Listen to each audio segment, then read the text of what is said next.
Hello সবাইকে স্বাগত সৈকতার মাম blogging চ্যানেলে। সকাল অনেক বেলা হয়ে গেছে, 10:30 বাজে। ছেলে এখনও ঘুম থেকে ওঠেনি। কালকে বলেছিলাম বরমশাইয়ের জ্বর এসছে, তা এখন একটু ভালো আছে, সে কাজে বেরিয়ে গেছে। তাই আমি রান্নাবান্না শুরু করেছি। সকালবেলা কুমড়ো ভেজে দিয়েছিলাম, তাই দিয়ে খেয়ে গেছে। তারপরে আমি বাড়ির সামনে থেকে মাছ রাখলাম, কাতলা মাছ রেখেছি আর সামুদ্রিক মোরলা, যেগুলো বড় বড় হয় সেইগুলো। এই মাছটার বোধহয় আর একটা নাম আছে, আমি জানি না, তোমরা জানলে অবশ্যই কমেন্টে করবে। আর আমার দিকে কাজ বাকি আছে। সকালবেলা দেখি একটু মাছের তেলও রয়েছে, আমি বললাম মাছের তেলটা দিয়ে যা, সেটাই ভেজে ফেলবো, কারণ ছেলে মাছের তেল খেতে খুব ভালোবাসে।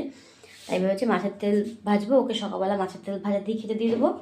আর বেলায় আমি রান্না করবো যে উচ্ছের ঝোল, ফুলকপি দিয়ে কাতলা মাছের ঝোল। আর ওই বাড়ির থেকে তরকারি দেবে, আমাকে ফোন করলো তরকারি দেবে, তাই বেশি করবো না, একদম অল্প অল্পই রান্না করবো। আর কালকের ভাত আছে, দেখি ওটা গরম করে আমি খেয়ে নেবো সকাল সকাল, আর ছেলেকে খেতে দেবো।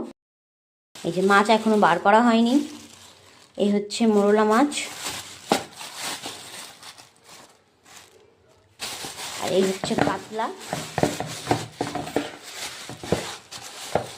এখনও কিছু এই তেলটুকু দেখি ভাজবো সকালবেলা, আর মাছটা আমি পরে ধুচ্ছি। এটা হচ্ছে উচ্ছে ঝোল করব। কালকে রাত্রে করেছিলাম ফুলকপি, সেই ফুলকপির থেকে এই যে এইটুকু রেখে দিয়েছি যে মাছের ঝোল করবো। ওর বাবা খেতে চায় না ফুলকপি দিয়ে, তাই অল্প করে, আশা করি অল্প করেই হয়ে যাবে ফুলকপি আলু দিয়ে। আর একটা উচ্ছে পেকে গেছিলো, সেটাকে গোল গোল করে কেটেছি, এটাই ভাজা করব আমার জন্য।